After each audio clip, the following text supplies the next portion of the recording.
We need to help those facing the pain of foreclosure, and we need to secure the marketplace and put reform in action right now.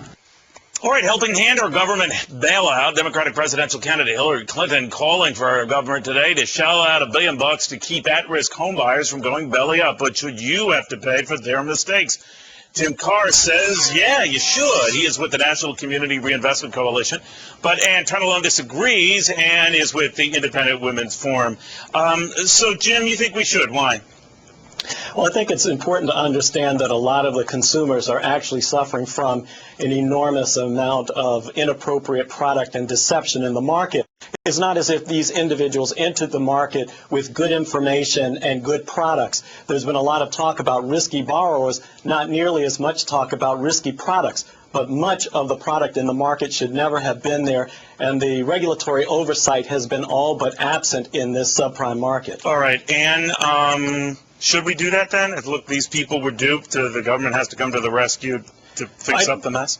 Yeah, I honestly don't think that is what needs to happen here. It's called the subprime market because there were risks inherent in it.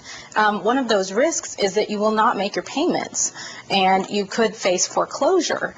There's personal responsibility that comes into play here. When you took on that risk, you can either abide by it and come out and pay those terms, but people had to know that they were getting into this, and that's something that they could face. I think it's important to look at how the market works. So, for example, a lot of consumers were allowed to be underwritten without validation of their income.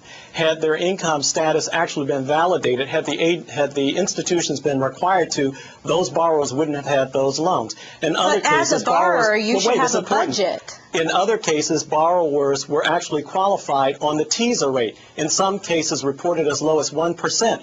And those loans then adjust pretty significantly, in many cases increasing the borrower's monthly payment. Jim, let me ask you this, and Ann, I do want to get your reaction in a second. We live in a free country, right, Jim? So we're free to make mistakes. We're free not to read the fine print. We're free not to fathom the possibility that adjustable rates can also adjust up, not just down. And a lot of people didn't read that fine print, and they might very well have been duped. But it is the responsibility of the neighbor of the guy who's getting a bailout to countenance that, to accept that? No, I don't think we should call it a bailout because that's not what it was. What happened what do you call it? It was adequate regulation of the financial markets. All right, I understand that point, and that's the point. The crux of it is that if the regulation was sloppy, it is the government's responsibility to come back and admit we were sloppy too and make amends. What do you think? It's ridiculous. I want an answer. Go ahead. Basically, I think there was two people who took risks here, the mortgage industry and the people who borrowed the money.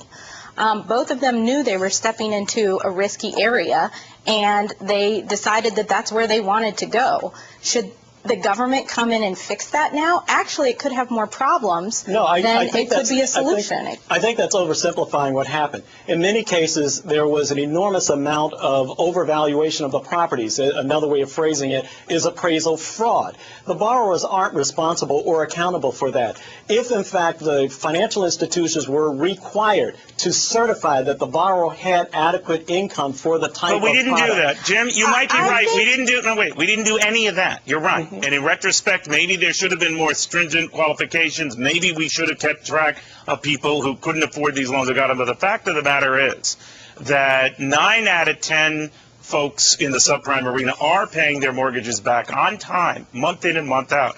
Should you penalize them and force them to pay for the 1 out of 10 who are not? I think it's really important to look at the fact that, one, that it's not true. The default and foreclosure statistics in the subprime market are completely unbelievable. And one of the reasons that everyone is talking about it now, it's on the news nonstop, is because there really is a crisis. And a crisis to me means everybody's in a crisis. Everyone's not paying. So, Ann, my issue that I have with you is, and I think Jim has very good intentions. I think he's a decent guy.